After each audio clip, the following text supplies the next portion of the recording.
Good day, everybody. Okay. I hope you've learned something from the previous lesson that we've had, which was all about the history of arts here in the Philippines and how it has evolved throughout the years. Okay. So, as what you've seen or as what you have learned, we had a lot of periods, okay, in which we could associate our art into. Okay? So damo sila class nga period. Okay? We are going to start with pre-colonial or the pre-conquest period. Then Islamic colonial period. There was also a change or an improvement or addition in our art. Next would be the Spanish colonial period, then American colonial period, Japanese colonial period, the modern colonial period, or it's not colonial periods, it's just the modern times. Then contemporary times that we have today. So all of these period have contributed to what type of arts do we have today. Okay? So dira na dira class na nag-contribute from the very beginning, even before the Spaniards came, damo-damo na innovations when it comes to arts. Okay? And because of it, a lot of artists also were developed or were produced, or Filipino artists were produced and developed as well over time. May I ask you some questions kung ano sino ang mga artist ang inyong nabalaan um, nga sikat or relevant or even though hindi sikat pero you know as an artist. Okay, I'll just count 1 to 5, then you can answer on your own.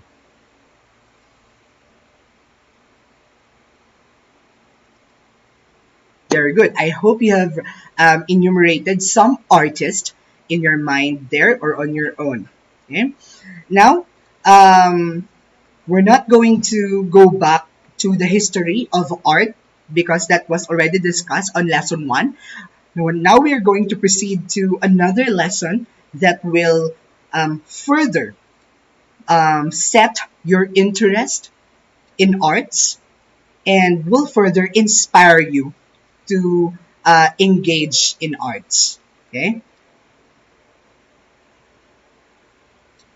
So this one is already done. C1L2 context of art is already done, and now we are going to proceed now.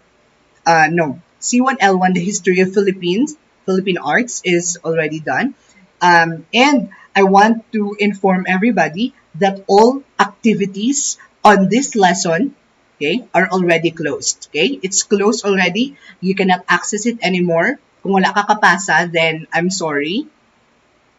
I have given you 1 week to at least pass and take the quiz. For example. Pero base your signal, your internet was not the problem, but it could be your attitude towards your education. So I hope kung wala ka man nakakwa, kung may mga na-miss out ka nga mga activity or mga quiz, make sure nga mabawi ka lang next time because I will not allow at all for you to get it. Okay? Now we proceed to this one. C1L2 context of art.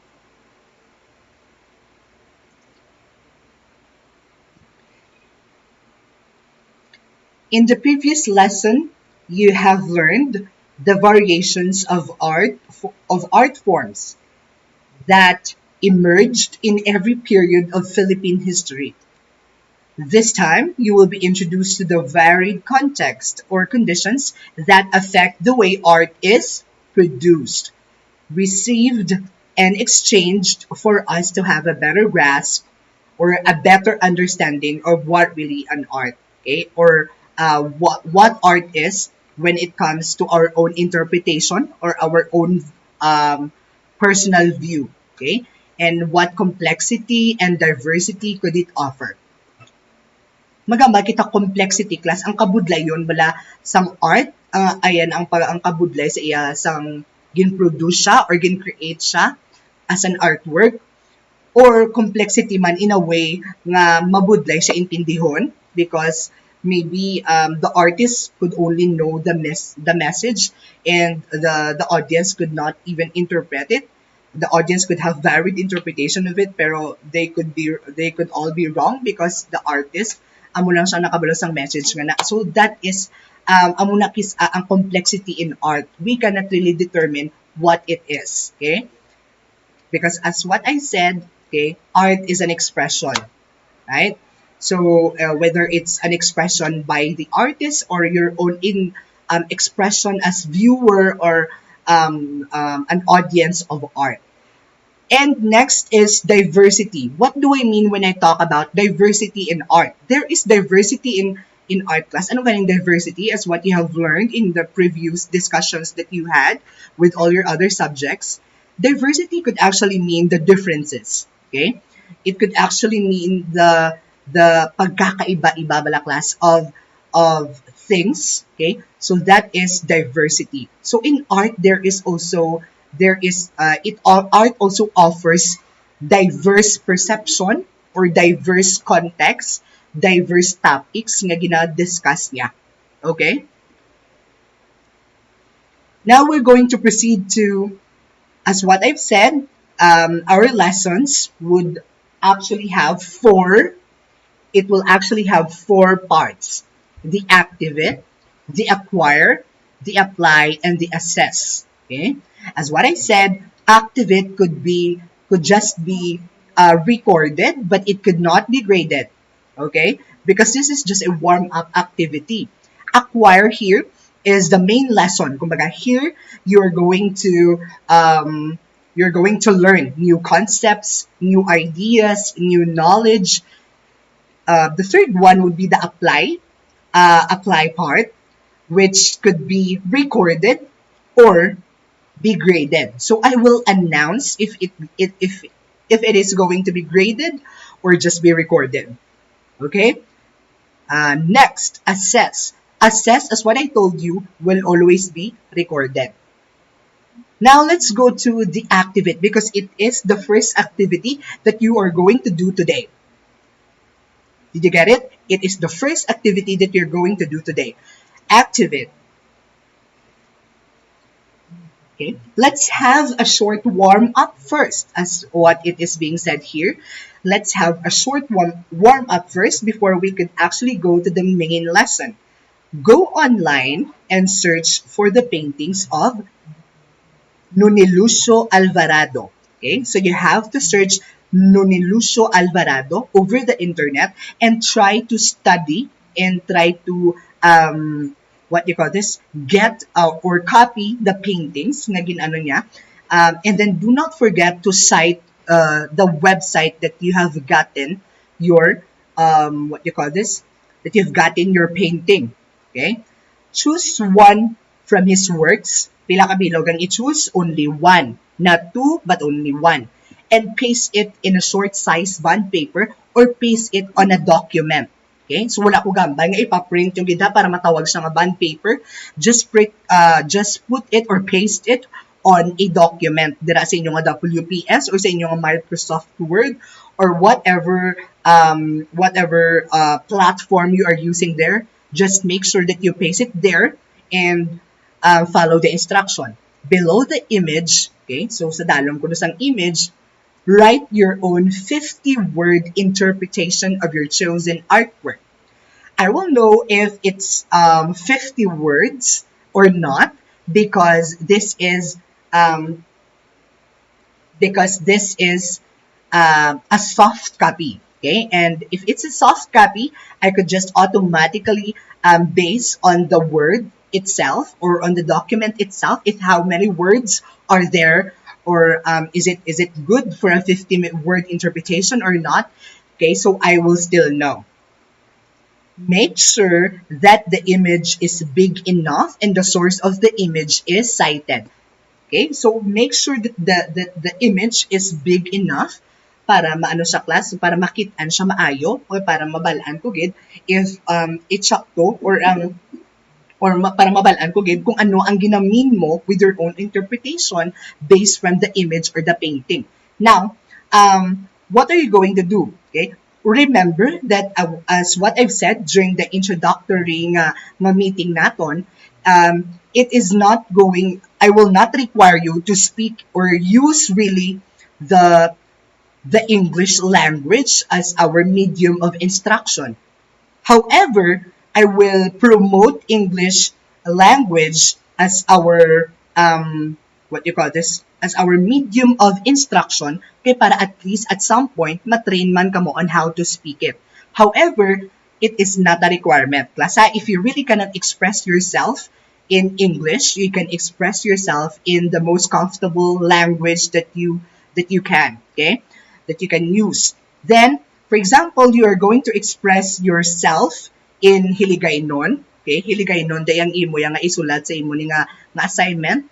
I will allow you to do that. Okay, because it is your right and it is it is where you are comfortable most when it comes to your interpretation. Then after that, you have to name your file as what I have told you last time man, parehas ang ginambal ko. Rename your file, okay, or name your file. First, you have to, what you call this, you have to put your last name and then afterwards you put C1L2 activate part, okay? I hope you copied that. Your last name, then close and open parentheses sa sulod sina C1L2 activate part. So I hope you got that. Next, okay, then what are you going to do? You have to submit the file, okay, sa akon. You submit it to me. And you can submit it sa mrooms or sa Moodle, okay, para dali ko ma-trace if okay siya. And this video is now in YouTube, okay? So as what I've told you in the instruction, hindi ako mag-entertain questions because I know nga tanan kung nga importante nga ihambal. I have also said it or I've mentioned it already din sa YouTube.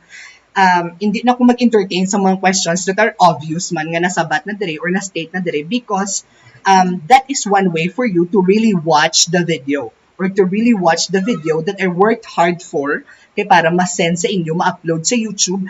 Uploading on YouTube is not easy. Okay? Lawig sa class. So I hope you appreciate the effort and even miskin hindi na ako makabati, isang appreciation nyo by words, okay? By your message to me personally, by you messaging me personally nga naging appreciate mo ako nga work, okay? Miskin hindi ko na mabasahan, your way of appreciating it is by watching the video itself, okay? So I hope you really watch it because you will really learn something out of this discussion or out of this video that you can actually use in the future, especially with your exams. So that would be all for the activate part.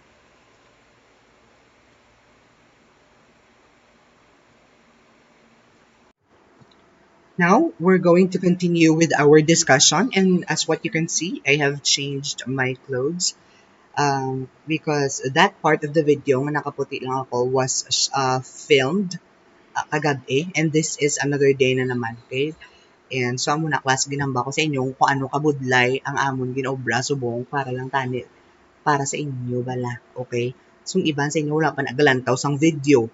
Miskin instruction wala ginasunod. Iara na tanan sa video gani. Kaya para hindi na kamo mabudlayan. Yung iban wala gitigalantaw ha. Okay. Depende na sa inyo kung malantaw kamo ha. Depende na sa inyo kung gusto niyo makapasa or hindi. Kaya tanan ginobra man sang teacher niyo. Pasensya kung gaingit olo ko. Okay, may basta. Okay? So now, let's continue with our discussion. And we talked about context. Right? We talked about context. And still, we're going to talk about context. I will show you some example. Kay para pagid ano ang inyong idea about context. Okay? So, I'll show you some example. Some mga art. It's a foreign art, okay? It came from the European nga mga artists So, but still, it is applicable for us to know more about context and how it affects art.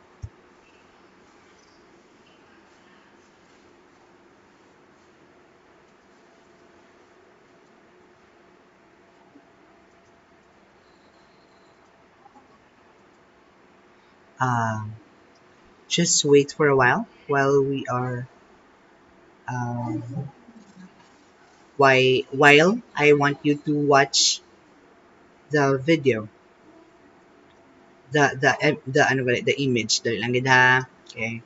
So what I'm gonna do is to add some image here. Wait.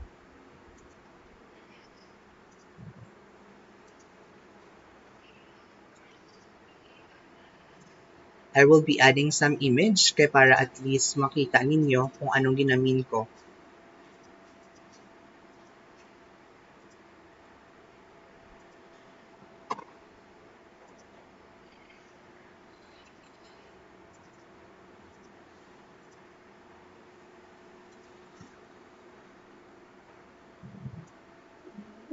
Okay. So this one is an example. Okay. This is entitled The Cliff Walk in Perville by Claudia Monet. Okay. So it is an art by Claudia Monet. Okay. Claudia Monet is was a French nga painter. And here, amo na yung sura ni Claudia Monet.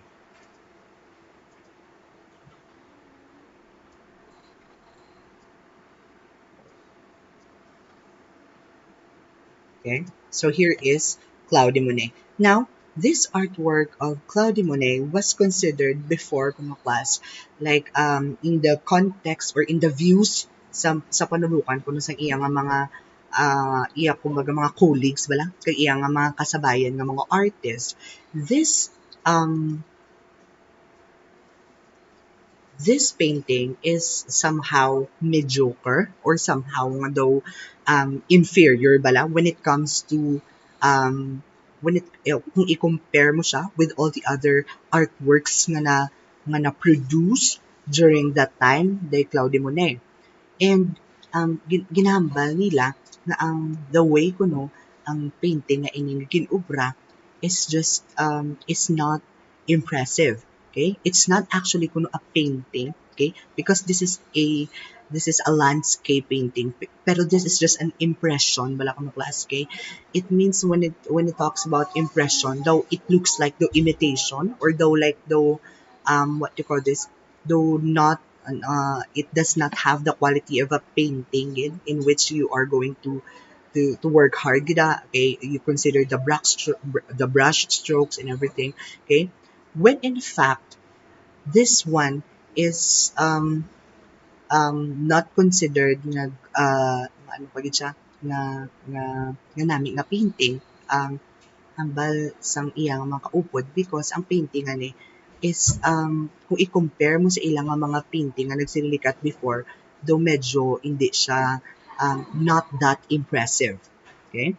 However, hambal nila, okay, ang hambal gali the context of this one is would just focus on the idea balaklas nga gusto ni Claudie Monet na maghatag lang sang kumbaga daw inspiration siguro or what you call this or though mahatag lang siya sang daw hope kay do gusto niya lang ano bala class balion bala ang kung anong gakatabo during that time because hambal sa history sang painting nga ini there was an economic recession in France. Okay, ano magamba kita economic recession. Nagula class ang mga though there is a great decrease sa economy sang France in which ara sila ga ano sila ga imol ga kaputo ang mga business and everything, and si Claudie Monet who also had a business that time, and um it's not even in not only in this manner lang gid, not only in this setup nga do na apektuhan gid si Claudie Monet but also with the fact nga may mga personal issues man sa kabuhi, like kinahanglan nila magbulagay sa iya asawa and everything, kay kami kadto sa layo in iya nga asawa, then ang iya nga wife. And then upon experiencing all that, okay, gusto niya man siguro ipakita bala ang context nga, even though there is nag-experience amo na nga mga negative nga mga bagay, kay gusto niya man ipakita nga at some point there is goodness gyapon, there is nature, amo na bala, there is the view of the world, okay, in other perspective, in a positive note na naman nga pwede naton lantawon, okay. So base bala class, he was criticized because ang iya nga inubrahan, okay, amo na gani may gakabatsyagan nga mga economic recession, tapos amo pa ni iya nga ginubra, okay. So depende na iya class sa context ang tao kung ano iya inspiration, ano iya experience, inspiration on why he created, when he created, where he created his art, okay, or his artwork. Next, okay, um, okay, so amo nang iyang inspiration class. This is what we call Perville. Okay, as what you've seen do dito da kagina ang mga babae dito nakabutang, nakagatindog, and then they feel the wind, they feel even the waves of the sea, okay, nga ara nga gaano sa ila nga that touch their bodies. And another one in comparison with that, okay, is this one. Even though it's like this painting na, okay, with all the brush strokes, okay, with all the colors na gingamit and everything, but still it was considered during that time like the inferior as what I've said. However, this one, okay, was created by a friend, by a Russian or basta taga Europe ng artist. His name is Malevich, okay? Kashimir Malevich. Okay, so amo na iya nga pangalan class. And then he created this one. And that's what you can see. It is considered already as a good art because even though amo lang na siya, then, wait, kung kita siguro, kung ikaw siguro nga like though artist ka lang or though simple na tao ka lang, your perspective you will not be impressed with this one. However, the artist also has his own context or also has his own reasons nga naubrayan na, also has his own inspiration nga naubrayan na. Okay? Ginahambal niya ko no that the white refers, ang white ni bala, ang white nga colors. This is a painting that is called white on white. Okay, so as you can see, there is a white canvas, and there is on top of it there is also a white square, an image, okay, or with a slightly disrupted nga colors ang white. Okay, but still, di ba, it's a shade of white. Ambal ni Malevich, it is a representation of the transcendent state reached through suprematism. Okay, white was the artist's symbol for the concept of infinite. Okay, so ang naiyak lang naging consider, it is a symbol of infinity, because and consider na pagin nga infinite because there is white here, and then white pagid ang daw gamay lang nga disruption of white. Okay, so it really is it really represents infinity because whenever you look at it, it has the concept or the shade of white, right? Then he painted ang context pagid kumangkuton yung kung nga ayan na paint niya na. Okay, what was his inspiration, anong context niya? It is believed that he was able to paint this one during the Russian Revolution in 1917. Okay? One might read the work as an expression of Malevich's hopes. Okay? Hambal niya, it could represent the Malevich's hopes. Ang iya bala hopes that someday and one day everything will change, that there will be freedom, that there will be that they will be free out of kumbaga daw ginagipit sila sa gobyerno nila, okay, and that was the context of this painting. So, amo na class ang mga pagpati class. So, you really have to go to the background or to the history of each, or hindi man history, pero sa reasons bala sang artist why he was able to create such artworks. Okay? So if you compare both, okay, this one, ang white on white, was considered already as daw nami siya nga art and everything. However, when you try to look at this one, kuno, it was criticized during his time because siguro wala nag-ugyon sa kung ano man kakapasyagan sa ilang nga so ano sa ano man ilang nga situation, right? Okay? So that is how context class affects um, the artwork of an artist. Okay, now let us proceed naman to the context or to the setup of the Philippine art. Okay, so let's proceed. Let us take, for example, the ritual object and considered rice god of the Ifugaos, the Bulol. Plus, when we talk about Ifugao, okay, these are tribes nga daw makita mo bala dira class sa mga northern Luzon. Okay, mga northern Luzon nga mga provinces like mga Aurora, sa may mga Banawe, right? So dira class located or situated ang mga Ifugao nga tribes. Okay? Kumbaga ang mga lumads pagit. Okay? You have learned that from the previous module that Bulol, di ba? We have already tackled about Bulol as a granary god. When we talk about granary god, okay, just change granary to the word rice, okay? Sa inyo dira, okay? Para mas maintindihan nyo, okay? So substitute rice for granary. Bulol is a rice god which assures the community of a bountiful harvest.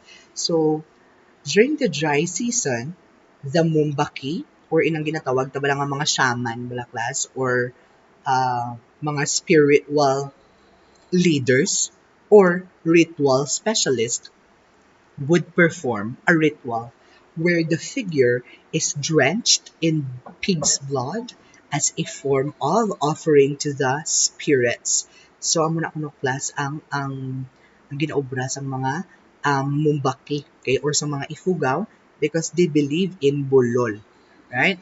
So So there, amo na ilang ang pagpati because amo na ako nung ang way of offering and pleasing bulol or the rice god.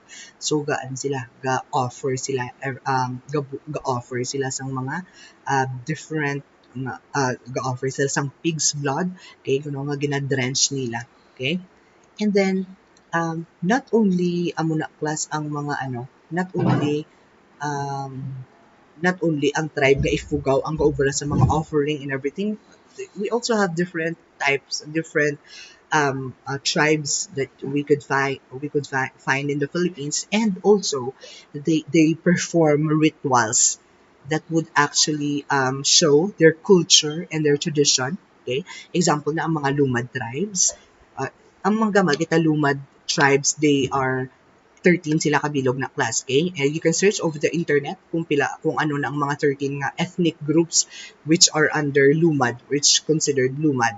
For example, na ang mga Tiboli, mga Manobo, mga Mansaka, mga Sangyer, or mga Subanen. Okay? So, damo, kana sila class ng mga tribes, 13 sila kabilog. So, if you really want to know it, you can go to the internet and search it. Okay?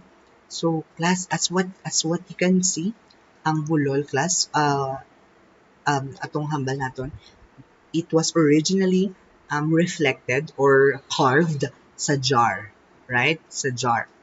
And ara siya sa jar, and then may ara man niya mismo nga sculpture gid class of bulol. Okay? Although so amo na class, hindi lang mga Ifugao ang ga-perform sila sa mga ritual. Of course, there are a lot of Filipino tribes nga ga-perform sa mga ritual. Do you know some? Okay? You can ask, I will just count 1 to 5. I want you to think of a tribe yung ka-perform ritual. 1, 2, 3, 4, 5. Okay? So, here it is. So I hope you have thought of something of any tribe lang. Okay? So may ara pagid example na ang mga talaandig community na pala, ang talaandig tribe class, they also perform some rituals, okay, that would actually show their their um, their culture or their tradition or their belief. Okay, ang balila ko no, when they slaughter a lot of chicken, and smeared their bloods or ibutang ang mga blood, ihugasan ilang mga kamot or ilang mga palad sang tawag di sang blood sang chicken. Okay, okay, because they slaughtered chicken, then some of them could be put on their foreheads. It could actually They could actually be blessed by their own god man. Okay, and another ritual pagid is from the Hanunuo Mangyan tribe in the here, and they also do some ritual that will also show their tradition and their belief. Okay, they do the kutkot. Okay, kutkot, or in sa aton own term, it's balang gakutkot kay dala mismo class kay you dig up. Okay, and then after that, anong ginakutkot nila? Okay, ginakutkot nila ang patay. Then, that's it's like after a year, ang pamilya ginakutkot ang patay, then ginakuha sa lungon, ginapabangon, then gina cover sang any ginasuksukan sang mga clothes and everything, sang iyaman nga clothes. Okay, and what's the purpose of it, kuno according sa ila? Okay, the purpose of it is to um make the dead feel nga daw buhi sila gyapon, and then kaupod nila ila gyapon loved ones. Okay, so that would actually mean something when it comes to the culture, and because of that culture, kung ano man dirang maisip nila, okay, it can be reflected to the art that they will do. Okay, next. Now let's continue with bulol.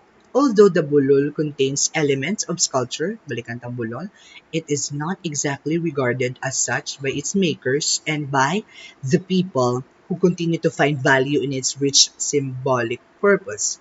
Okay? So ang bago nila, although ang bulol kuno contains some elements of sculpture, kay those gin sculpt gid siya class, right? Daw gin carve gid siya sa wood. It is not exactly regarded kuno as such by its makers, okay? But it means something to them. It's more than just sculpture as an artwork for them. It symbolizes a lot more. Okay, it symbolizes their God. It symbolizes their God. It talks about their belief and their tradition. Okay, that it kumbaga ang art is secondary purpose na lang. Okay, pero ilagi the purpose class is to make their own, is to make something nga ma-relieve nila ang presence ng ilang God, okay? Or mabatyagan nila ang presence ng ilang God. And that is by sculpting it. Okay? There is a remarkable bulol collection that can be viewed in storage at Hiwang Village, Banawi, Ifugao. The tourists and locals can see examples of bulol at the H. Otley Bayer Museum located within the vicinity and many other places too.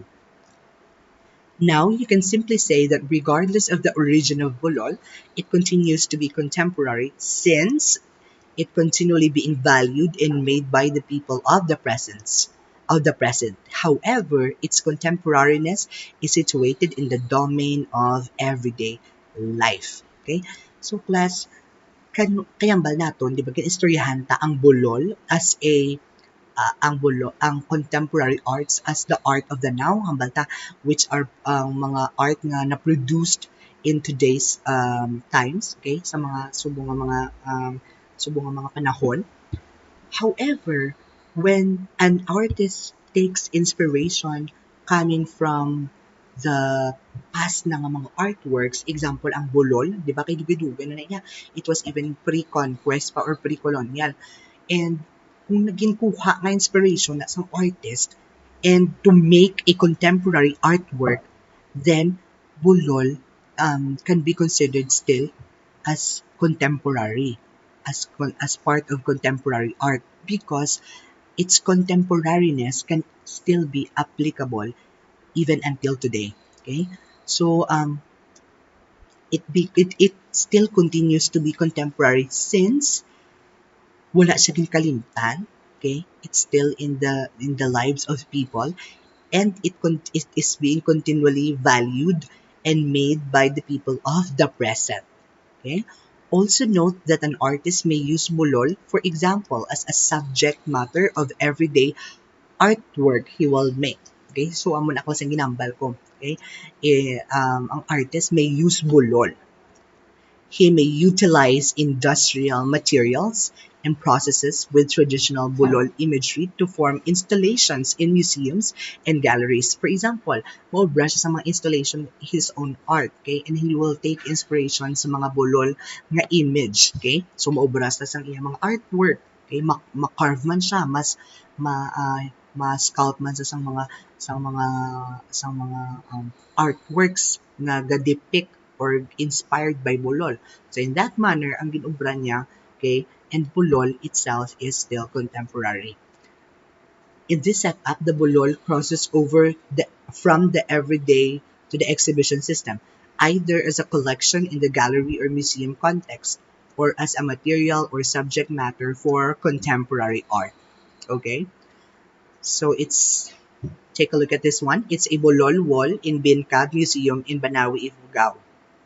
Okay, now this painting, it looks like very contemporary in class, right? Because it's not just a simple portrait or not a simple landscape, but it is really an abstract art.